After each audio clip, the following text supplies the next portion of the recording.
Polis menahan 4 individu bagi membantu siasatan kes buli dan ugutan jenayah melibatkan seorang pelajar perempuan berusia 16 tahun di Membakut, Beaufort baru-baru ini.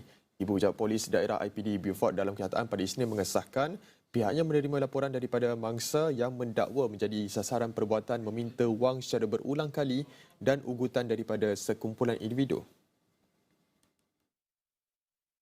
Bertindak atas maklumat tersebut, bahagian siasatan jenayah IPD Beaufort melancarkan tindakan pantas menerusi operasi risikan sebelum berjaya memberkas ke semua suspek di sekitar daerah itu.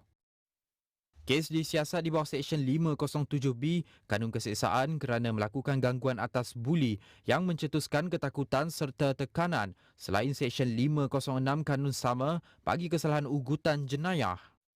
Siasatan lanjut sedang giat dijalankan untuk melengkapkan kertas siasatan sebelum kes dirujuk kepada Timbalan Pendakwa Raya DPP bagi tindakan dan arahan perundangan seterusnya.